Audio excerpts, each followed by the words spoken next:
Hello students, मैं हूं राजन पांडे और आज हम प्रागैतिहासिक काल और प्रागैतिहासिक कालीन कला के बारे में क्रमबद्ध तरीके से विस्तृत रूप से पढ़ेंगे। जिसका हम संक्षेप रूप में परिचय कर चुके हैं, उसे हम विस्तृत रूप में पढ़ेंगे। कला की सभी प्रतियोगी परीक्षाओं में यहाँ से निश्चित रूप से कुछ प्रश्न पूछे जाते हैं जो कि काफ़ी महत्वपूर्ण होते हैं। तो शुरू करते हैं आज की क्लास। बात करते हैं मानव इतिहास की। तो मानव इतिहास को अध्ययन के लिए या अध्ययन के स्रोत के आधार पर मानव इतिहास को 3 भागों में बांटा गया है। पहला होता है प्रागैतिहासिक काल, दूसरा है आद्य ऐतिहासिक काल और तीसरा है ऐतिहासिक काल। अब इन तीनों में अंतर कैसे किया जाता है उस बात को समझेंगे। प्रागैतिहासिक काल किसे कहते हैं? प्रागैतिहासिक काल उस काल को कहते हैं जिस काल में मानव को लिपि का ज्ञान नहीं था, या ज्ञान रहा भी हो तो हमें ऐसे कोई साक्ष्य नहीं मिलते हैं जिससे यह प्रमाणित किया जा सके, जिससे यह माना जा सके कि उस समय के मानवों में लिपि का ज्ञान था। तो हम इस प्रकार कहेंगे कि जिस काल में मानव को लिपि का ज्ञान नहीं था उस काल को हम प्रागैतिहासिक काल कहते हैं। अब इस काल के अंतर्गत 2 महत्वपूर्ण काल आते हैं जिनको हम जानते हैं, पाषाण काल और ताम्र पाषाण काल।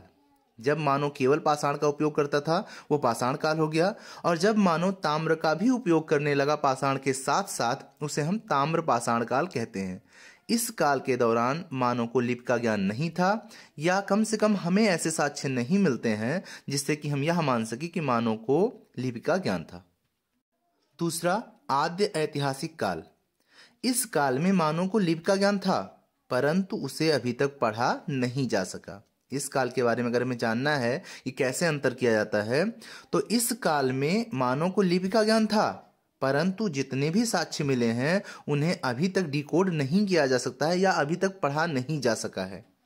तो वह काल जिसमें मानव को लिपि का ज्ञान था परंतु उस लिपि को अभी तक पढ़ा या समझा नहीं जा सका है उसे हम कहते हैं आद्य ऐतिहासिक काल। इसके उदाहरण में हड़प्पा सभ्यता हो गई या वैदिक संस्कृति हो गई। अब तीसरा आता है ऐतिहासिक काल। ऐतिहासिक काल क्या होता है? ऐतिहासिक काल वह काल है जिस समय मानव का लिपि का ज्ञान भी था और उस लिपियों को पढ़ा भी जा चुका है, समझा भी जा चुका है। तो उस काल को जिसमें मानव को लिपि का ज्ञान था और उसे पढ़ा भी जा चुका है उसे हम क्या कहते हैं? ऐतिहासिक काल कहते हैं। इसके अंतर्गत हम मानव इतिहास का लिखित साक्ष्य प्राप्त कर चुके हैं। इस समय हमें प्रागैतिहासिक काल का अध्ययन करना है क्योंकि हम प्रागैतिहासिक कालीन कला का अध्ययन करेंगे। तो इस समय हम केवल डिटेल में प्रागैतिहासिक काल को समझेंगे। आगे चलकर हम आद्य ऐतिहासिक काल की कला को भी समझेंगे और ऐतिहासिक काल की कला को भी समझेंगे। तो फिलहाल प्रागैतिहासिक कालीन कला का विस्तृत वर्णन करते हैं। प्रागैतिहासिक को अगर 2 शब्दों में विभक्त किया जाए तो होंगे प्राक और ऐतिहासिक या इतिहास। प्राक मीन्स प्री एंड ऐतिहासिक, इतिहास मीन्स हिस्ट्री, हिस्ट्री से पहले। प्री हिस्ट्री मीन्स हिस्ट्री से पहले का काल जो था वो क्या था? प्रागैतिहासिक काल था। एक लाइन में हमें परिभाषा देनी हो तो जिस काल में मानव को लिपि की जानकारी नहीं थी या कम से कम हमें ऐसे साक्ष्य नहीं मिले हैं कि हम यह मान सकें कि मानव को, उस समय के मानव को लिपि की जानकारी थी, उस काल को हम प्रागैतिहासिक काल कहते हैं। अब प्रश्न उठता है कि इस काल के बारे में यदि कोई लिखित जानकारी नहीं मिलती है तो हम इस काल के बारे में जानकारी कैसे इकट्ठा करते हैं? इस काल का इतिहास पुरातात्विक साधनों पर निर्भर होता है, अर्थात उत्खनन से द्वारा प्राप्त वस्तुओं के आधार पर तत्कालीन जनजीवन की जानकारी प्राप्त होती है। मानव का जीवन उस समय असभ्य और बर्बर था। इसे इस तरह से समझेंगे कि खुदाई के दौरान जो उस काल की वस्तुएं मिलती हैं उनके द्वारा हम उस समय के जनजीवन को, उस समय के रहन सहन को, उस समय के शिकार के तरीकों को समझते हैं, जानते हैं। और इससे हमें यह पता चलता है कि उस समय का जो मानव था वो पशु के समान था, असभ्य था, बर्बर था। यदि प्रागैतिहासिक शब्द के बारे में जानकारी इकट्ठा की जाए तो प्रागैतिहासिक शब्द का प्रयोग 1851 ईस्वी में डेनियल विल्सन ने अपनी पुस्तक the archaeology and pre historic annals of Scotland में किया। अब यहाँ प्रश्न बनता है कि the archaeology and pre historic annals of Scotland, यह पुस्तक किसके द्वारा लिखी गई है या किसकी है? तो उत्तर होगा डैनियल विल्सन की। यह पुस्तक कब लिखी गई या प्रागैतिहासिक शब्द का सर्वप्रथम प्रयोग कब किया गया? तो वो होगा 1851 ईस्वी में। तो यहाँ पर दो महत्वपूर्ण प्रश्न बनते हैं जिनको हम याद रखेंगे। पहला, the archaeology and pre historic annals of Scotland किसकी पुस्तक है या किसने लिखी? डैनियल विल्सन ने। और प्रागैतिहासिक शब्द का सर्वप्रथम प्रयोग कब किया गया? 1851 में। या यह पुस्तक कब लिखी गई? तो 1851 में। यह तो हो गई विश्व स्तर की बात। अब भारत की बात करें तो भारत में प्रागैतिहासिक अध्ययन का प्रारंभ 13 मई 1863 में 13 मई 1863 ईस्वी को माना जाता है।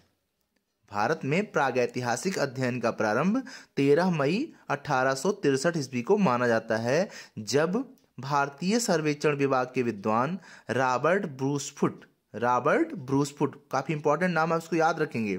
जब भारतीय सर्वेक्षण विभाग के विद्वान रॉबर्ट ब्रूसफुट ने, जो कि एक भूवैज्ञानिक थे, पुरातत्वविद थे, जिन्होंने मद्रास में, अर्थात मद्रास यानी तमिलनाडु जिसको आज हम कहते हैं, वहां के पास स्थित पल्लवरम नामक स्थान से पूर्व पाषाण कालीन पत्थर के उपकरण प्राप्त किए।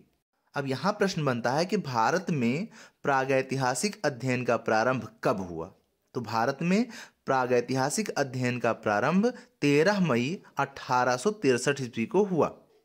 यदि आपको लग रहा हो कि ये इतिहास का चैप्टर है या इतिहास है, तो आपकी जानकारी के लिए बता दें कि इतिहास जो है ये कला का इतिहास है। आपको किसी भी चीज़ को पढ़ने के लिए, टीजीटी के लिए, उसके आदि से लेके उसके अंत तक समझना होता है। तो यहाँ पर कला की जो शुरुआत हुई, जैसे उन्होंने कलात्मक हथियार बनाए, औजार बनाए, तो यहीं से उसकी शुरुआत होती है। तो आपको इस चीज़ों को जानना पड़ेगा, क्योंकि यहाँ से भी प्रश्न पूछे जाते हैं। आप विगत वर्षों के प्रश्न पत्रों को उठाकर देख सकते हैं, यहाँ से भी प्रश्न पूछे जाते हैं और काफ़ी महत्वपूर्ण होते हैं। आपके लिए एक एक नंबर महत्वपूर्ण होता है, इसलिए ये प्रश्न, ये जानकारी काफ़ी महत्वपूर्ण है, जिसको आप ध्यानपूर्वक पढ़ेंगे, ना कि इतिहास समझकर इसको अवॉइड करेंगे। प्रश्न बनता है कि भारत में प्रागैतिहासिक अध्ययन का प्रारंभ कब हुआ? 13 मई 1863 ईस्वी में। भारत में प्रागैतिहासिक अध्ययन का प्रारंभ 13 मई 1863 ईस्वी में हुआ, जब भारतीय सर्वेक्षण विभाग के विद्वान रॉबर्ट ब्रूसफुट, किसने शुरुआत की? रॉबर्ट ब्रूसफुट ने। किसने शुरुआत की?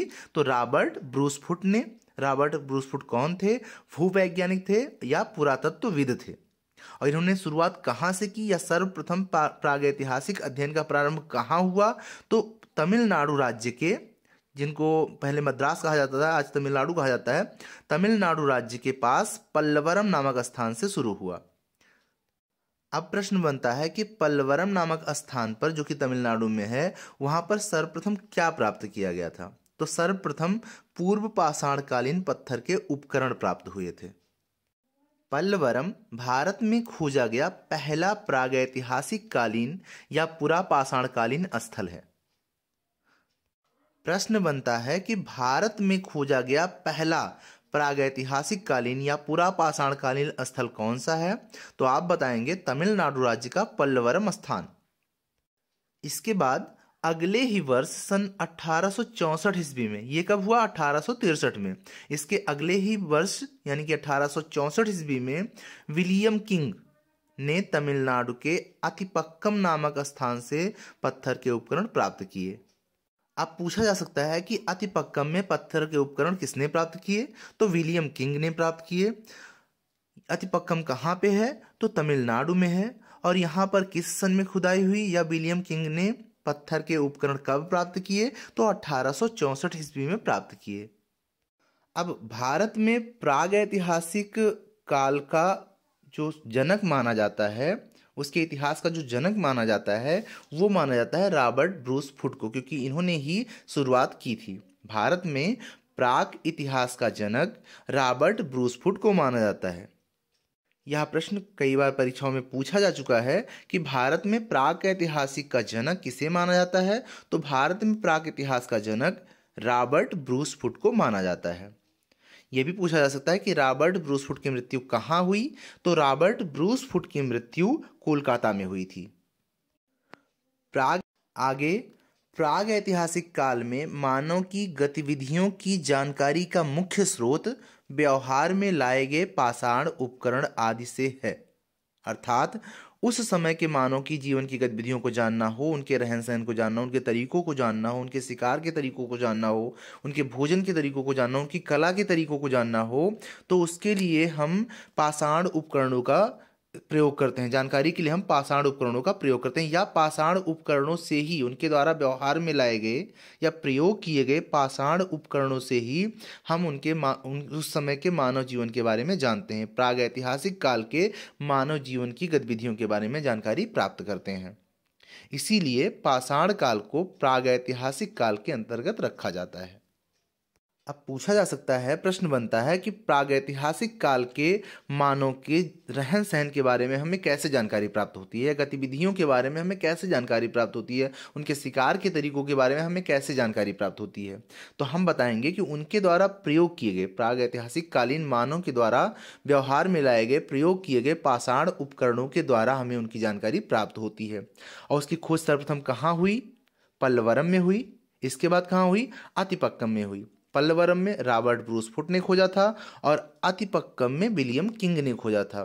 पल्लवरम की खोज 63 में हुई और अतिपक्कम की खोज 64 में हुई। 1863 और 1864। अब आगे बढ़ते हैं पाषाण काल को। तो पाषाण काल को पत्थर के औजारों के विकास क्रम के आधार पर 3 भागों में बांटा गया है। अब विकास क्रम क्या मीन्स, पहले जब उन्होंने पत्थरों के औजार प्रयोग किए तो वो बेडौल होते थे, बेढंगे होते थे, बहुत बड़े होते थे, बहुत भारी होते थे। फिर धीरे धीरे उन्होंने छोटे छोटे पत्थरों को इस्तेमाल करना शुरू कर दिया। फिर उन्होंने और धारदार और नुकीले हथियार बनाए। तो ये क्या था? मानव का विकास क्रम था। इसके आधार पर हम मानव के विकास क्रम को 3 भागों में बांटते हैं। इसको किसने बांटा है, यह प्रश्न आता है। तो प्रागैतिहासिक कालीन संस्कृतियों के डेनिश विद्वान क्रिस्टियन जे थॉमसन ने पाषाण काल को 3 भागों में विभाजित किया। प्रश्न पूछा जाए कि पाषाण काल को किसने विभाजित किया, तो पाषाण काल को डेनिश विद्वान क्रिस्टियन जे थॉमसन ने विभाजित किया। कुल कितने भागों में विभाजित किया, तो कुल 3 भागों में विभाजित किया। पुरा पाषाण काल, मध्य पाषाण काल और नव पाषाण काल। पुरा पाषाण काल मीन्स प्रीलिथिक एज, जिसका प्रारंभ से प्रारंभ है, मानव जगत के प्रारंभ से ही जिसका प्रारंभ माना जाता है और जिसका अंत माना जाता है 25,000 BC तक। दूसरा आता है मध्य पाषाण काल, जिसे मेसोलिथिक एज कहते हैं, जिसे हम इंग्लिश में मेसोलिथिक एज कहते हैं। और मध्य पाषाण काल की शुरुआत हुई 25,000 BC से और इसका अंत माना जाता है 10,000 BC में। तीसरा आता है नव पाषाण काल, जिसको हम इंग्लिश में कहते हैं नियोलिथिक एज। अब नव पाषाण काल की शुरुआत हुई 10,000 BC में एंड इसका अंत हुआ 3,000 BC में। यह प्रश्न बनता है कि पुरा पाषाण काल का समय कब से कब तक माना जाता है, तो पुरा पाषाण काल का समय प्रारंभ से 25,000 ईसा पूर्व तक माना जाता है। दूसरा हो गया मध्य पाषाण काल का समय कब तक माना जाता है, तो मध्य पाषाण काल का समय 25,000 ईसा पूर्व से 10,000 ईसा पूर्व तक माना जाता है। तीसरा आता है नव पाषाण काल। नव पाषाण काल का समय कब तक माना जाता है, कब से कब तक माना जाता है, तो नव पाषाण काल का समय 10,000 ईसा पूर्व से 3,000 ईसा पूर्व तक माना जाता है। अब बात करते हैं पुरा पाषाण काल की। यह काल जो था पुरा पाषाण काल, यह मानव जीवन का सबसे लंबा काल था, सबसे लंबा समय रहा। इनके उपकरणों को जान लेते हैं। तो हैंड एक्स, क्लीवर और स्क्रेपर आदि विशिष्ट उपकरणों पर आधारित पुरा पाषाण कालीन संस्कृत के अवशेष सोहन नदी घाटी, बेलन नदी घाटी और नर्मदा नदी घाटी आदि स्थानों से प्राप्त हुए हैं। उस समय के औजारों के बारे में प्रश्न पूछा जाए तो कौन कौन से थे? हैंड एक्स, क्लीवर या स्क्रेपर। और उस समय के उपकरणों के साक्ष्य कहाँ कहाँ से मिले हैं अगर ये पूछा जाए तो सोहन नदी घाटी, बेलन नदी घाटी और नर्मदा नदी घाटी आदि स्थान। मीन्स इन स्थानों से पुरा पाषाण कालीन संस्कृत के अवशेष मिले हैं, जो कि किस रूप में मिले हैं? हैंड एक्स के रूप में, क्लीवर के रूप में और स्क्रेपर के रूप में। इस समय का मानव जंगली था, असभ्य था, बर्बर था, तो वह पशुओं के समान जंगलों में रहता था, उसी के समान शिकार करता था, लकड़ी के भद्दे भद्दे औजार या पत्थरों के भद्दे औजार इस्तेमाल करता था या हड्डियों का इस्तेमाल करता था। और जैसे ही पशु जीवन जीते हैं, जंगली जीवन, वैसे ही वो जीवन जीता था। देखेंगे, इस काल का मानव जंगलों में जानवरों की भांति रहता था। जंगली जानवरों से बचने के लिए प्रकृति निर्मित लकड़ी के औजार या फिर जानवरों की हड्डियों के भद्दे औजार, बड़े तथा बेडौल आकार के पत्थरों के हथियारों का प्रयोग करता था। पूछा जा सकता है कि पुरा पाषाणकालीन मानव कैसे औजारों का प्रयोग करता था, तो वह लकड़ी के प्रकृति निर्मित औजार, मीन्स प्रकृति में होता नहीं है कि कहीं कहीं पर ऐसे नुकीले नुकीली लकड़ियाँ निकल आती हैं, तो ऐसी लकड़ियों को इस्तेमाल करता था। या फिर जानवरों की जो इधर उधर हड्डियाँ पड़ी रहती थीं, जानवर मरने के बाद, अपघटित होने के बाद जो उनकी हड्डियाँ बचती थीं, उन हड्डियों से वो भद्दे औजार बना लेता था। या फिर बड़े और बेडौल पत्थरों को वो अपने हथियारों के रूप में प्रयोग करता था। जिन पत्थरों का वो प्रयोग करता था उसमें सबसे ज़्यादा प्रयोग करता था क्वार्टिजाइट पत्थर। सबसे ज़्यादा प्रयोग किया जाने वाला पत्थर क्या था? क्वार्टिजाइट पत्थर। और इसीलिए इस काल के मानव को क्वार्टिजाइटी मैन भी कहते थे। यह प्रश्न कई बार पूछा जा चुका है, विगत प्रश्न पत्रों में कई बार पूछा जा चुका है, टीजीटी में, पीजीटी में कई बार पूछा जा चुका है कि क्वार्टिजाइट मानव किसे कहते हैं। तो पुरा पाषाणकालीन मानव को क्वार्टिजाइट मानव कहते हैं। क्यों कहते हैं? क्योंकि उस समय वह मानव क्वार्टिजाइट पत्थरों का सबसे ज़्यादा प्रयोग करता था, इसीलिए उस समय के मानव को, पुरा पाषाणकालीन मानव को क्वार्टिजाइट मैन भी कहते हैं। यदि इनके निवास स्थान की बात करें तो पुरा पाषाणकालीन मानव प्रकृति निर्मित गुफाओं में रहता था। जैसे कि पशु रहते हैं वैसे ही वो भी प्रकृति निर्मित गुफाओं में रहता था, पेड़ों के नीचे रहता था, पेड़ों के खोतलों में रहता था, ऐसी ही जगहों पे वो रहता था। मुख्य रूप से गुफाओं में रहता था, प्रकृति निर्मित गुफाओं में। खुद वो गुफा भी नहीं बनाता था, वो प्रकृति निर्मित गुफाओं में रहता था।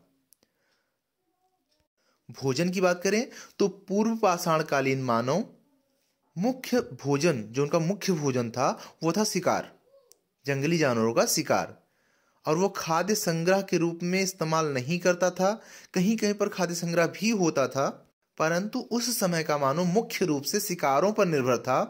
फल वल उसके लिए बहुत अल्प मात्रा में उपयोग में आते थे, तो सबसे ज़्यादा वो शिकारों पर निर्भर था, शिकार पर निर्भर था, जंगली जानवरों का शिकार करता था और उसी को भोजन के रूप में प्रयोग करता था। तो खाद्य संग्रह कम ही होता था, ज़्यादा से ज़्यादा शिकार होते थे।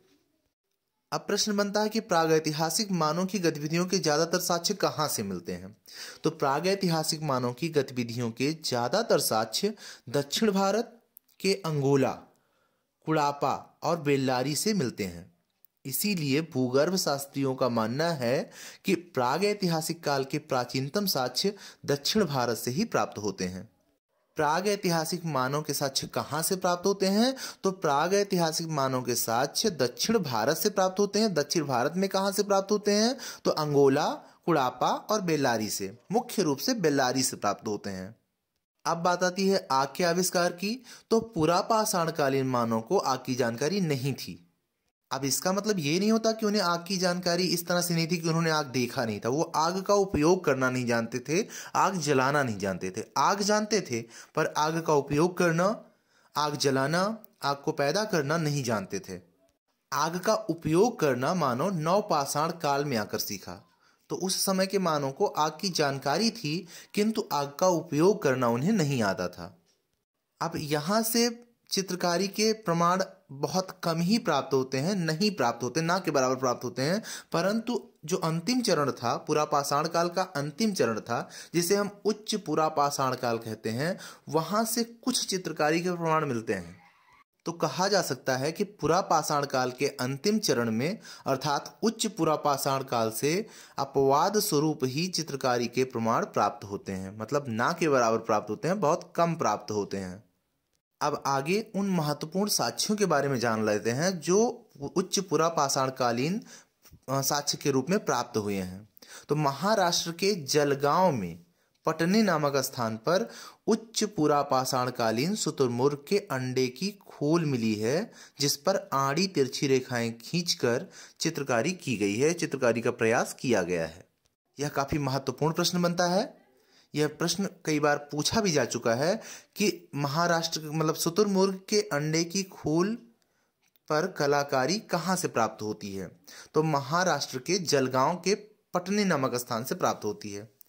महाराष्ट्र के जलगांव में पटने नामक स्थान से उच्च पुरापाषाणकालीन या पाषाणकालीन शुतुरमुर्ग के अंडे की खोल मिली है, जिस पर आड़ी तिरछी रेखाएं खींची गई हैं, अर्थात चित्रकारी करने का प्रयास किया गया है। आगे बात करें तो उत्तर प्रदेश के इलाहाबाद जिले में मेजा तहसील के अंतर्गत एक बेलन नदी घाटी में जो क्षेत्र में लोहदा नाले की खुदाई से उच्च पुरापाषाणकालीन हड्डी की बनी नारी आकृति प्राप्त हुई है, जो कि काफी महत्वपूर्ण है और लगभग सभी परीक्षाओं में से पूछा जाता है। तो ध्यान देंगे कि उत्तर प्रदेश के इलाहाबाद जिले में मेजा तहसील के अंतर्गत, अब इसमें से कुछ भी पूछा जा सकता है, मेजा तहसील पूछी जा सकती है या इलाहाबाद जिला पूछा जा सकता है या फिर उत्तर प्रदेश को भी पूछा जा सकता है। तो आप इसको ध्यान रखेंगे, उत्तर प्रदेश राज्य के इलाहाबाद जिले के मेजा तहसील के अंतर्गत बेलन नदी घाटी क्षेत्र में, यह भी पूछा जा सकता है किस क्षेत्र में, तो बेलन नदी घाटी क्षेत्र में लोहदा नाले की खुदाई से, मूल स्थान पूछेगा तो लोहदा नाले की खुदाई से उच्च पुरापाषाणकालीन हड्डी की बनी नारी आकृति प्राप्त हुई है। अब बात करते हैं पुरापाषाणकालीन पुरास्थलों की, जहां से प्रश्न बनने की सबसे ज्यादा संभावना होती है। तो पहला स्थान है पल्लवरम, जो कि तमिलनाडु में है। इसे खोजा था रॉबर्ट ब्रूस फुट ने और इसका खोजने का समय था 1863। ये सभी के सभी प्रश्न बन सकते हैं कि पल्लवरम को कब खोजा गया, 1863 में। किसने खोजा, रॉबर्ट ब्रूस फुट ने। पल्लवरम कहाँ स्थित है, तो तमिलनाडु में। दूसरा स्थान है अतिपक्कम। यह स्थान भी तमिलनाडु में ही है या तमिलनाडु के निकट है। इसे खोजा था विलियम किंग ने 1864 में। पूछा जाता है कि अतिपक्कम कहाँ पर स्थित है, तो तमिलनाडु में स्थित है। अतिपक्कम की खोज किसने की, वहां पर खुदाई किसने करवाई, विलियम किंग ने करवाई। और यहाँ की खुदाई कब हुई थी, अतिपक्कम की खुदाई कब हुई या अतिपक्कम से साक्ष्य कब मिले, तो 1864 ईस्वी में। अगला स्थान है हथनेरा, जो कि होशंगाबाद जिले के मध्य प्रदेश में स्थित है। मध्य प्रदेश राज्य में होशंगाबाद जिले में स्थित है। यहाँ पर प्रथम मानव अवशेष, ध्यान देंगे, यहाँ पर प्रथम मानव अवशेष जो कि खोपड़ी थी, एक सिर्फ खोपड़ी ही थी, वह प्रथम मानव अवशेष जो था वो कहाँ पे मिला, नर्मदा नदी घाटी पर। अब इस तरह से समझेंगे, नर्मदा नदी घाटी पर, जो कि हथनेरा होशंगाबाद के मध्य प्रदेश में है। मध्य प्रदेश राज्य में होशंगाबाद जिले में हथनेरा नामक स्थान पर नर्मदा नदी घाटी पर मानव का प्रथम अवशेष मिला। मीन्स जो प्रथम अवशेष खोजा गया मानव का, वो क्या था, खोपड़ी थी। वो कहाँ मिली, हथनेरा में। हथनेरा कहाँ है, होशंगाबाद जिले में, जो कि मध्य प्रदेश राज्य का एक जिला है। और उस घाटी को क्या कहते हैं, नर्मदा नदी घाटी। अगला स्थान है पटने। पटने कहाँ पर है, महाराष्ट्र में जलगांव में एक पटने नामक स्थान है, जहां से शुतुरमुर्ग के अंडे के छिलके के प्रमाण प्राप्त हुए हैं। मीन्स उन छिलकों पर आड़ी तिरछी रेखाएं खींची गई हैं और उन रेखाओं के द्वारा कलाकृति की गई है। पांचवा स्थान है करनूर, जो कि आंध्र प्रदेश में है और यहां से राख के टीले के प्रमाण मिले हैं। करनूर से, जो कि आंध्र प्रदेश में है, यहां से राख के टीले के प्रमाण मिले हैं। छठवां स्थान है चोपनी मांडो लोहदी नाला बेलन नदी घाटी में ही एक स्थान है चोपनी मांडो, जहां से हड्डी से बनी एक स्त्री की प्रतिमा प्राप्त हुई है, जिसे हम मातृ देवी की प्रतिमा भी कहते हैं। आपसे पूछा जाए पुरापाषाणकालीन हड्डी से बनी मातृ देवी की प्रतिमा कहां से प्राप्त हुई है, तो चोपनी मांडो से प्राप्त हुई है। चोपनी मांडो मीन्स बेलन नदी घाटी में चोपनी मांडो नामक स्थान से प्राप्त हुई है। इन चीजों को आप कई बार पढ़ के याद कर लेंगे, क्योंकि ये काफी महत्वपूर्ण है।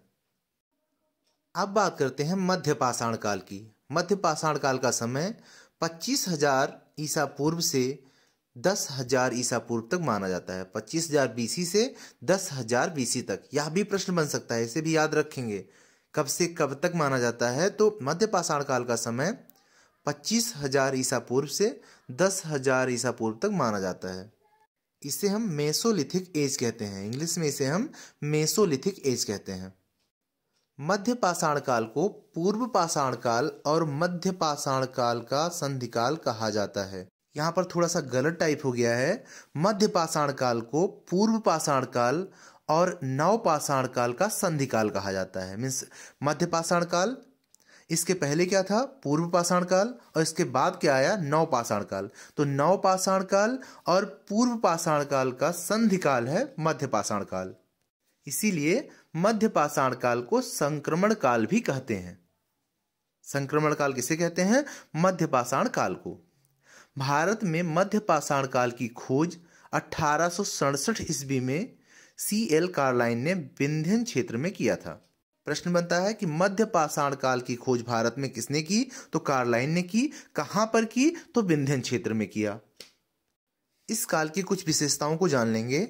इस काल का मानव पाषाण खंड से फलक, जिनको हम चिप्पियां भी कह सकते हैं, निकाल कर ज्यामितीय आकार, छोटे छोटे आकारों में औजार बना लेता था।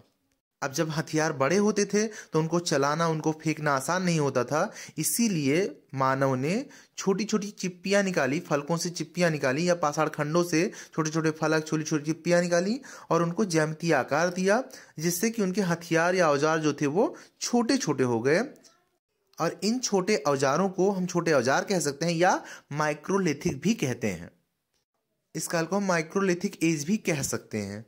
तो इस काल के मानव के जो हथियार थे, औजार थे, वो आकार में छोटे होने लगे अपेक्षाकृत पूर्व पाषाण काल के मानवों के। पूर्व पाषाण काल में मानव बड़े बड़े हथियारों का प्रयोग करता था, बड़े बड़े पाषाण खंडों का प्रयोग हथियारों के रूप में करता था। अभी क्या हुआ? मध्य पाषाण काल में वह हथियार या औजार छोटे होने लगे, अर्थात पाषाण खंडों से वो फलक या चिप्पियां निकाल लेते थे और उन्हें ज्यामितीय आकार देकर उनका प्रयोग करते थे। परंतु उनकी जो खाद्य सामग्री थी, अर्थात जीविका का जो मुख्य स्रोत था, वो अभी भी शिकार ही था। मध्य पाषाण कालीन मानवों की जीविका का मुख्य स्रोत शिकार और खाद्य संग्रह था। इस समय मानव खाद्य संग्रह भी, फलों का संग्रह, खाद्य संग्रह भी करने लगा था। इस काल के मानव द्वारा मछली पकड़ने आदि के भी प्रमाण मिलते हैं। अब पूछा जा सकता है कि मछली पकड़ने के प्रमाण कब से मिलते हैं? तो मछली पकड़ने के प्रमाण मध्य पाषाण काल से मिलते हैं। मध्य पाषाण कालीन मानव पशुओं को पालतू बनाने लगा था। यहाँ पर पालतू पशुओं के भी प्रमाण मिलने लगे थे। इस काल का मानव पालतू पशु भी रखने लगा था या पशुओं को पालने भी लगा था। पर उसमें जो पशु होते थे वो थे बकरी, कुत्ता, ये सब। तो ऐसे स्थान जो थे वो थे बागौर और आदमगढ़, जहां से ऐसे प्रमाण मिले हैं। कैसे प्रमाण? मध्य पाषाण कालीन मानव पशुओं को पालतू बनाने लगे थे और इनके प्रमाण कहाँ से मिलते हैं? बागौर से और आदमगढ़ से। और सबसे पहले कुत्ता, इसके बाद बकरी को पालतू बनाया गया था। ऐसे प्रमाण मिलते हैं जिनसे ज्ञात होता है कि सबसे पहले कुत्ते को पालतू बनाया गया था, इसके बाद बकरी को पालतू बनाया गया था। सर्वप्रथम शवाधान के भी प्रमाण मध्य पाषाण काल से ही मिलते हैं। इससे पहले मानव मर गया, इसके बाद वहां पे गिरा, सड़ गया, अपघटित हो गया, हड्डियां बची, हड्डियां भी खत्म हो गई, तो ऐसे होता था। लेकिन मध्य पाषाण काल तक आते आते मानव शवाधान सीख गया था। मीन्स दफनाना या जलाना जो भी होता है, उस शवाधान को वो सीख गया था। लाशों को ठिकाने लगाना वो सीख गया था। और इसके प्रमाण कहाँ से मिलते हैं? इसके प्रमाण महदहा और दमदमा से मिलते हैं। महदहा और दमदमा से मिलते हैं। इन स्थानों को आप याद रखेंगे। भारत में सर्व प्राचीन मानव प्रारूप मध्य पाषाण कालीन मानव के प्राप्त हुए हैं। कहाँ से प्राप्त हुए हैं? सराय नाहर राय से। अब इस चीज में आप कंफ्यूज नहीं होंगे। सर्वप्रथम मानव की खोपड़ी जो मिली थी वो मिली थी पूरा पाषाण काल में, लेकिन सर्वप्रथम पूरे मानव का नरकंकाल जो होता है, पूरा नरकंकाल, वो कब मिला? मध्य पाषाण काल के मानव का मिला। और कहाँ से मिला? सराय नाहर राय से। यदि केवल मानव के किसी अवशेष की बात करें, मीन्स सिर्फ खोपड़ी की बात करें या किसी एक अवशेष की बात करें, तो वो पूरा पाषाण काल की बात है। लेकिन यदि मानव के पूरे प्रारूप की बात करें, मीन्स पूरे नरकंकाल की बात करें, वो कब पाया गया? तो वो मध्य पाषाण काल में पाया गया। और कहाँ से पाया गया? तो सराय नाहर राय से पाया गया। इस काल में और क्या विकास हुआ था? इस काल का मानव हाथ से बने मिट्टी के बर्तन का प्रयोग करता था। मीन्स उस समय चाक का आविष्कार नहीं हुआ था। मिट्टी के बर्तनों का आविष्कार हो गया था, पर चाक का आविष्कार नहीं हुआ था। अपने प्रयोग के लिए मानव इस समय मिट्टी के बर्तन बनाने लगा था, पर वो हाथ से बने होते हैं, चाक पे बने नहीं होते थे। और इसका प्रमाण कहाँ से मिलता है? इसका प्रमाण चोपनी मांडो से मिलता है, जो कि बेलन नदी घाटी में स्थित है। चोपनी मांडो बेलन नदी घाटी में जो स्थित है, वहां से मिट्टी के बर्तनों के प्रमाण मिलते हैं, जो कि मध्य पाषाण कालीन प्रमाण हैं। इस काल का मानव रहता कहाँ था? तो इस काल का मानव रहने के लिए प्राकृतिक गुफाओं का प्रयोग करता था। पूरा पाषाण काल में भी यही हाल था, और यहाँ भी यही हाल है कि इस काल का मानव भी रहने के लिए, निवास के लिए प्राकृतिक गुफाओं का प्रयोग करता था। अब इन प्राकृतिक गुफाओं को हम शैलाश्रय भी कहते हैं। आपसे पूछा जाए शैलाश्रय किसे कहते हैं, तो उन गुफाओं को जिसमें नव पाषाण काल, पूरा पाषाण या पाषाण कालीन मानव जो था वो जिन गुफाओं में रहता था, उन गुफाओं को हम शैलाश्रय कहते हैं। ऐसे कुछ शैलाश्रय हैं, भीमबेटका हो गया, पंचमढ़ी हो गया, होशंगाबाद हो गया आदि। अब यहाँ पर कला के काफ़ी ज़्यादा साक्ष्य मिले हैं, काफ़ी इंपॉर्टेंट साक्ष्य मिले हैं, काफ़ी महत्वपूर्ण साक्ष्य मिले हैं। तो इन चीज़ों को हम डिटेल में एक एक स्थान को पढ़ेंगे। आगे के क्लासेस में हम यहाँ के प्रत्येक स्थान को, जैसे भीमबेटका हो गया, पंचमढ़ी हो गया, होशंगाबाद हो गया, घोड़मंगल हो गया, ऐसे जितने भी स्थान हैं उन स्थानों को हम डिटेल में पढ़ेंगे। वो स्थान कहाँ पर स्थित हैं, किस कंडीशन में है, वहाँ पर कितने चित्र मिले, किस काल के चित्र हैं, इन सब चीज़ों को हम एक एक करके आगे के क्लासेज में पढ़ेंगे। अब वृक्षारोपण का सबसे पुराना साक्ष्य कहाँ से मिला? तो वो मिला राजस्थान से, वो इसी काल का था। जैसे इस काल में विश्व के सबसे पुराने, विश्व के, ध्यान देंगे, विश्व के सबसे पुराने वृक्षारोपण का साक्ष्य राजस्थान में स्थित सांभर झील के पास से प्राप्त होता है। विश्व का सबसे पुराना वृक्षारोपण का साक्ष्य कहाँ से मिलता है? तो विश्व का सबसे पुराना वृक्षारोपण का साक्ष्य राजस्थान में स्थित सांभर झील के पास से मिलता है। और ये किस काल के साक्ष्य है? ये मध्य पाषाण काल का साक्ष्य है। इस काल में मानव ने नाव की भी खोज कर ली थी, प्रक्षेपास्त्र तकनीक अर्थात धनुष बाण की भी खोज कर ली थी। पूछा जा सकता है कि प्रक्षेपास्त्र अर्थात धनुष बाण का प्रयोग कब से शुरू हुआ? तो मध्य पाषाण काल से शुरू हुआ। यह भी पूछा जा सकता है कि नाव की खोज कब हुई? तो नाव की खोज भी मध्य पाषाण काल में हुई। मध्य पाषाण कालीन स्थल भीमबेटका से कलात्मक गतिविधियों से महत्वपूर्ण साक्ष्य प्राप्त हुए। जैसा कि मैंने बताया कि ये केवल इतिहास नहीं है, ये कला का इतिहास है। इसको आपको पढ़ना और जानना पड़ेगा, नहीं तो आप आगे की चीज़ों को समझ ही नहीं पाएंगे। तो भीमबेटका जो एक स्थान है, जो मध्य पाषाण कालीन स्थान है, यहाँ से काफ़ी साक्ष्य मिले हैं कला के नमूने, कला के साक्ष्य काफ़ी ज़्यादा मिले हैं। तो इस चीज़ को हम ध्यान रखेंगे। ऐसे और भी कई स्थानों से मिले हैं। इस काल के प्रमुख केंद्र जो थे वो था बेतवा घाटी, सोन घाटी जो कि मध्य प्रदेश में है, कृष्णा घाटी जो कि कर्नाटक में है, बेलन नदी घाटी जो कि उत्तर प्रदेश में है, और नेवासा जो कि महाराष्ट्र में है। नेवादा होता है या नेवासा होता है, जो कि महाराष्ट्र में स्थित है। ऐसे ही कई और साक्ष्य के स्थान हैं। मुख्य जो हैं वो ये हैं: बेतवा घाटी, सोन नदी घाटी, कृष्णा नदी घाटी, बेलन नदी घाटी और नेवादा जो कि महाराष्ट्र में है। अब बात करते हैं मध्य पाषाण कालीन पुरा स्थलों की, जहां से साक्ष्य मिले हैं उन स्थानों की। वह स्थान किस राज्य में है, किस जगह पर है, वहां से क्या प्रमाण मिले हैं, इन सब चीजों को हम इसके बारे में हम जानेंगे। सबसे पहले बात करते हैं बागोर की। बागोर भीलवाड़ा जिला राजस्थान में स्थित है। राजस्थान के भीलवाड़ा जिला में स्थित है बागोर से क्या मिला है? पशुओं को पालतू बनाने का प्रमाण। किसका प्रमाण मिला है? पशुओं को पालतू बनाने का प्रमाण। अब पूछा जा सकता है कि बागौर कहाँ स्थित है? तो राजस्थान के भीलवाड़ा जिले में स्थित है। यहाँ से कौन सा प्रमाण मिला है? तो यहाँ से पशुओं को पालतू बनाने का प्रमाण मिला है। यहाँ से किस काल का प्रमाण मिला है? तो मध्य पाषाण कालीन प्रमाण मिले हैं। ऐसे ही अन्य स्थानों को भी ध्यानपूर्वक देखेंगे, क्योंकि हर स्थान से प्रश्न बन सकता है और बना हुआ है। विगत परीक्षाओं में कई बार ऐसे प्रश्न पूछे जा चुके हैं। यहाँ पर कुछ भी फालतू का नहीं है, सब कुछ इंपॉर्टेंट ही है, ध्यानपूर्वक देखेंगे। अगला स्थान है आदमगढ़, जो कि मध्य प्रदेश में है, और यहाँ से भी पालतू पशुओं के प्रमाण मिले हैं, या पशुओं को पालतू बनाने के प्रमाण मिले हैं। ये सब प्रमाण मध्यकालीन हैं, मध्य पाषाण कालीन हैं। प्रतापगढ़ के सराय नाहर राय जो कि प्रतापगढ़ में है, यहाँ से नरसंहार के प्रमाण मिले हैं। प्रथम मानव प्रारूप जो था वो यहीं से मिला था, सराय नाहर राय से। अगला स्थान है महदहा, जो कि यह भी प्रतापगढ़ में ही है और यहाँ से शवाधान के प्रमाण मिले हैं। यहाँ के नर कंकाल के गले में मृग सिंह की माला भी मिली है, अर्थात वो लोग माला भी पहनते थे। इसका प्रमाण कहाँ से मिलता है? मृग सिंह की माला का प्रमाण कहाँ से मिलता है? नर कंकाल के गले में मृग सिंह की माला का प्रमाण कहाँ से मिलता है? तो महदहा से मिलता है, जो कि प्रतापगढ़ में स्थित है। अगला स्थान है दमदमा। दमदमा भी प्रतापगढ़ में ही स्थित है और यहाँ से भी शवाधान के प्रमाण मिलते हैं।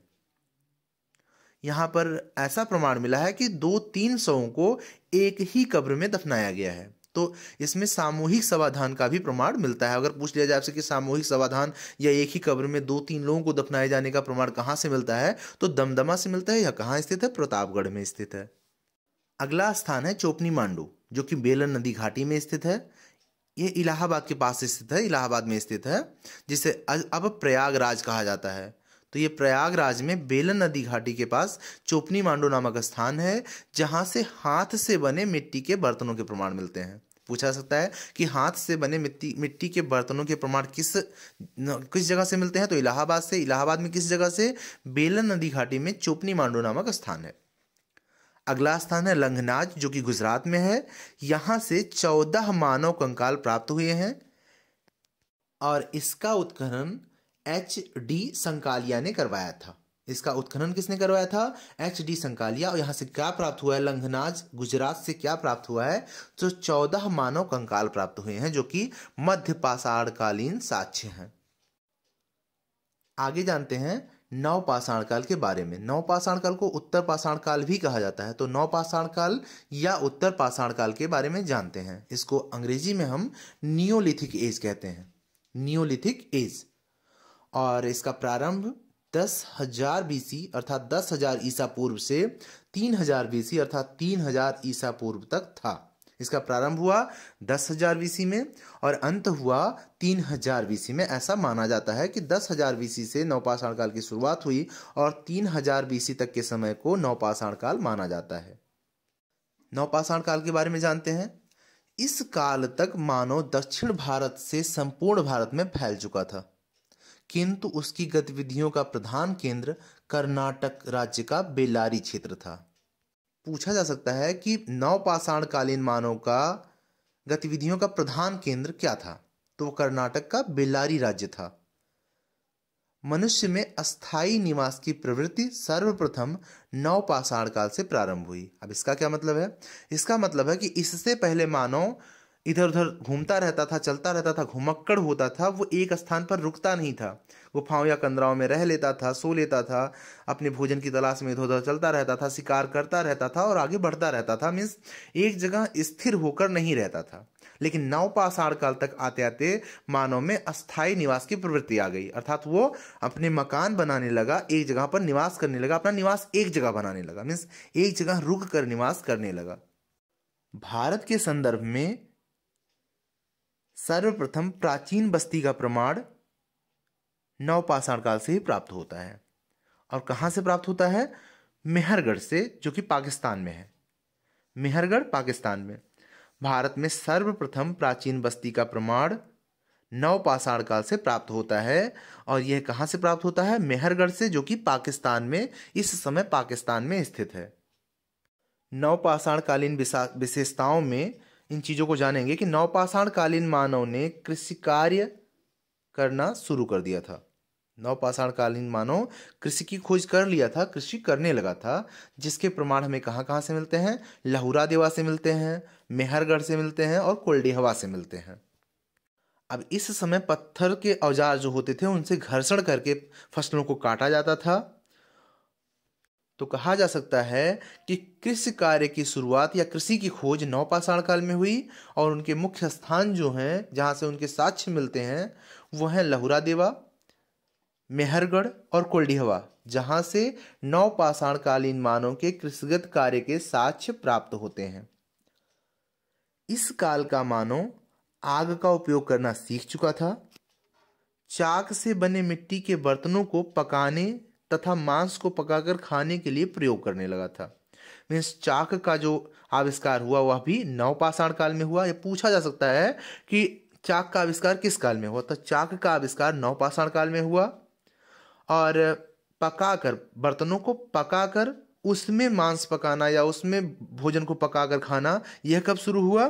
तो यह भी नवपाषाण काल में शुरू हुआ। अर्थात पके हुए बर्तन, मिट्टी के पके हुए बर्तनों के प्रमाण नवपाषाण काल से मिलते हैं। मांस को पकाकर खाने के प्रमाण भी नवपाषाण काल से मिलते हैं। और चाक का उपयोग भी नवपाषाण काल से दिखाई देता है। मीन्स चाक से बने हुए मिट्टी के बर्तनों के प्रमाण नवपाषाण काल से मिलते हैं। नवपाषाण कालीन मानव का मुख्य भोजन जो था वो शिकार भी था और खाद्यान्न भी था, अर्थात अन्न भी था। मीन्स उस समय जो मानव था वो शिकार भी करता था और अनाज भी उगाकर खाता था। तो दोनों तरह से मानव अपने भोजन का प्रयोग करने लगा था। मीन्स उस समय लोग शिकार भी करते थे और शिकार का भी सेवन करते थे और खाद्यान्न भी उपजाते थे, अनाज भी उपजाते थे और उसको भी खाते थे। आगे, नवपाषाण कालीन एक गढ़ा हुआ गोल यंत्र नर्मदा नदी घाटी से प्राप्त होता है और गोदावरी नदी घाटी से यह गढ़ा हुआ यंत्र प्राप्त हुआ है। मीन्स नर्मदा नदी घाटी से और गोदावरी नदी घाटी से गोल गढ़े हुए यंत्र प्राप्त हुए हैं। नवपाषाण काल का मानव सर्वाधिक पत्थर की कुल्हाड़ी का प्रयोग करता था। ये पूछा जा सकता है कि सर्वाधिक पत्थर की कुल्हाड़ी का प्रयोग किस काल के मानव करते थे? तो नवपाषाण काल के मानव करते थे। आगे, नवपाषाण कालीन मानव पॉलिशदार पत्थर के बने हथियारों का प्रयोग करते थे। अर्थात पॉलिश लगाने की कला नवपाषाण काल से ही प्रारंभ हो गई थी। हथियारों के आधार पर देखा जाए तो पुरापाषाण काल में भद्दे और बड़े औजार होते थे। मध्यपाषाण काल में औजार छोटे होने लगे और धारदार होने लगे। और नवपाषाण काल तक आते आते उन हथियारों पर पॉलिश भी लगने लगी, अर्थात पॉलिशदार, नुकीले और छोटे पत्थर के हथियार बनने लगे थे। नवपाषाण काल में लगभग 5000 बीसी से भारतवर्ष में चित्रकला के नियमित साक्ष्य मिलने लगे। मीन्स अगर पूछा जाए कि भारत में चित्रकला के नियमित साक्ष्य कब से प्राप्त होने लगे, तो नवपाषाण काल से। और अगर विकल्प में समय दे देता है तो लगभग 5000 ईसा पूर्व से भारत में चित्रकला के नियमित साक्ष्य प्राप्त होने लगे। ध्यान देंगे, पूछा जा सकता है कि भारत में चित्रकला के नियमित साक्ष्य कब से मिलने लगे, तो भारत में चित्रकला के नियमित साक्ष्य नवपाषाण काल से लगभग 5000 ईसा पूर्व से प्राप्त होने लगे।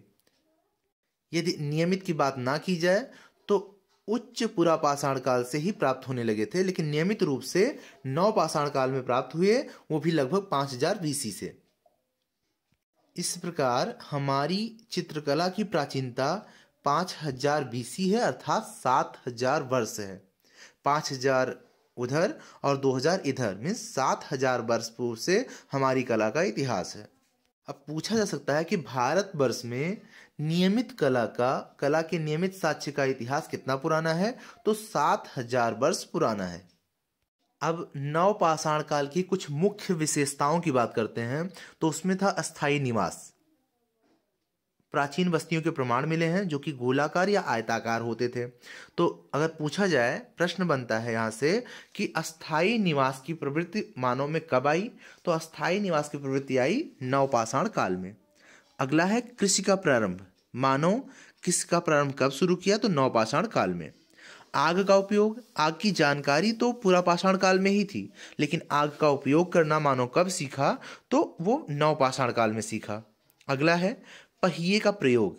पहिए का प्रयोग करना भी मानव नवपाषाण काल में सीखा। आगे है परिवार का निर्माण। जब पहले परिवार का निर्माण कैसे करेगा इंसान, जब एक जगह रहता ही नहीं था। एक जगह रहने का, अस्थायी निवास बनाने की प्रवृत्ति जो थी वो कब आई, नवपाषाण काल में आई। मानव ने अस्थायी निवास बनाना नवपाषाण काल में शुरू हुआ, तो परिवार का भी निर्माण नवपाषाण काल से ही शुरू हुआ। इससे पहले मानव पशुवत व्यवहार करता था, पशुवत जीवन जीता था, तो उसका कोई परिवार नहीं होता था। अगला है वस्त्र निर्माण। वस्त्र निर्माण के भी प्रमाण हमें नवपाषाण काल से ही मिलते हैं। अगला है मृदभांड उपयोग। मृदभांड मीन्स मिट्टी के बने हुए बर्तन। तो मिट्टी के बने हुए बर्तनों का जो उद्योग था, उद्योग मीन्स कि पारंपरिक तरीके से मिट्टी के बर्तनों को चाक से बनाकर उन्हें पकाकर उपयोग करना, ऐसा प्रयोग कब शुरू हुआ, नवपाषाण काल में। वैसे तो इससे पहले भी कच्चे मिट्टी के बर्तनों के प्रमाण प्राप्त होते हैं जो कि हाथ से बने थे, लेकिन नवपाषाण काल से मानव ने मृदभांडों को या मिट्टी के बर्तनों को पकाकर, चाक से बनाकर और पकाकर उपयोग करना शुरू कर दिया था। पॉलिश का प्रयोग भी हमें कब मिलता है? नवपाषाण काल में मिलता है। और चित्रकला का नियमित प्रारंभ देखा जाए तो चित्रकला का नियमित प्रारंभ हमें नवपाषाण काल से ही मिलता है। अब बात करते हैं नवपाषाण कालीन पुरातात्विक साक्ष्यों के बारे में, जो कहाँ से मिले और क्या थे। तो मेहरगढ़ से, जो कि बलूचिस्तान में है, इस समय पाकिस्तान के बलूचिस्तान में एक स्थान है मेहरगढ़, वहां से अस्थाई निवास के प्रमाण मिलते हैं, बस्ती के प्रमाण जिनको कहते हैं बस्ती बसाने के प्रमाण कहाँ से मिलते हैं हमको? मेहरगढ़ से, लगभग जो 7000 बीसी पुराना है। मेहरगढ़ जो कि पाकिस्तान के बलूचिस्तान में है, वहां से हमें अस्थाई निवास के प्रमाण मिलते हैं। दूसरा है कृषिगत प्रमाण। कृषिगत प्रमाण हमें लहुरा देव से मिलते हैं, जो कि लहुरा देव कहाँ पे है? संत कबीर नगर में है। और यहाँ से क्या प्रमाण मिला है? चावल के प्रमाण मिले हैं। तो कृषिगत प्रमाण या कृषि के प्रमाण हमें लहुरा देवा, जो कि भारत में संत कबीर नगर जिले में, उत्तर प्रदेश के संत कबीर नगर जिले से, जहाँ पे एक स्थान है लहुरा देवा, वहां से हमें चावल के प्रमाण मिलते हैं। अगला स्थान है मेहरगढ़, वहां से हमें गेहूं के प्रमाण मिलते हैं। और कोल्डिहवा से हमें चावल के प्रमाण मिलते हैं। मीन्स लहुरा देवा जो कि संत कबीर नगर में है, उत्तर प्रदेश में एक जिला है संत कबीर नगर, जहां पर लहुरा देवा नामक स्थान से चावल के प्रमाण मिलते हैं, जो कि कृषि के प्रमाण है। और कृषि के प्रमाण क्या है? मेहरगढ़, मेहरगढ़ से हमें गेहूं के प्रमाण मिलते हैं। और कोल्डिहवा से हमें चावल के ही प्रमाण मिलते हैं। तो चावल के प्रमाण दो जगह से मिलते हैं, लहुरा देवा और कोल्डिहवा। और मेहरगढ़ से हमें गेहूं के प्रमाण मिलते हैं। अगला स्थान है बुर्ज होम, जो कि कश्मीर में स्थित है। कश्मीर का एक स्थान है बुर्ज होम, वहां से हमें गर्त आवास, कब्रों में मालिक के साथ कुत्ते दफनाए जाने के प्रमाण मिलते हैं। गर्त आवास मीन्स वो कब्रें जो होती हैं, तो वहां से हमें कब्रों के प्रमाण मिलते हैं। और कब्रों में मालिक के साथ कुत्ते जब दफनाए जाने के प्रमाण मिलते हैं, अर्थात उनके जो पालतू पशु होते थे उस समय, जो किसी भी मानव के पालतू पशु होते थे, उन्हें उन मानवों के मरने पर उन पशुओं को मानवों के साथ दफना दिया जाता था। जो उनके मालिक होते थे, जो उस जानवर के मालिक होते थे, उनके साथ दफना दिया जाता था। तो वहां पर बुर्ज होम में, जो कि कश्मीर में स्थित है, वहां से हमें कब्रों के प्रमाण मिलते हैं। और कब्रों में मालिक के साथ कुत्ते दफनाए जाने के प्रमाण मिलते हैं। अगला स्थान है गुफक्राल। गुफक्राल भी कश्मीर में ही है। और यहाँ से हमें चाक से बने मिट्टी के बर्तनों के प्रमाण मिलते हैं। यहाँ से हमें प्रमाण मिलता है कि उस समय का मानव चाक से बने मिट्टी के बर्तन उपयोग करने लगा था, अर्थात चाक का ज्ञान उस समय हो गया था, पहिए का ज्ञान उस समय हो गया था। इसका प्रमाण हमें कहाँ से मिलता है? गुफक्राल से, जो कि कहाँ पर स्थित है? कश्मीर राज्य में स्थित है। अगला स्थान है चिराद। चिराद बिहार में स्थित है, बिहार राज्य में स्थित है। और यहाँ से हड्डी के बने औजारों के ढेर मिले हैं। मीन्स हड्डी के औजारों का प्रयोग करता था इंसान नवपाषाण काल में। इसके प्रमाण हमें कहाँ से मिले हैं? चिराद से मिले हैं। और चिराद स्थान कहाँ पर है? बिहार राज्य में स्थित है। इस क्लास में हमने प्रागैतिहासिक कालीन इतिहास को जान लिया है, उसकी मुख्य विशेषताओं को जान लिया है, और इस समय के मुख्य साक्ष्य क्या मिले हैं, कहाँ से मिले हैं, और वह किस राज्य में स्थित है, किस देश में स्थित है। इन चीज़ों को हमने इस क्लास में जान लिया है। आगे के क्लास में हम प्रागैतिहासिक काल में मिले कला के साक्ष्य जिन स्थानों से या जिन गुफाओं से मिले हैं, उनको क्रमबद्ध तरीके से विस्तृत रूप में पढ़ेंगे। जैसे भीमबेटका हो गया, होशंगाबाद हो गया, मिर्ज़ापुर हो गया। इन जगहों से, इन गुफाओं में से हमें बहुत सारे कला के साक्ष्य मिले हैं, जो कि आपके एग्जाम की दृष्टि से काफ़ी महत्वपूर्ण है।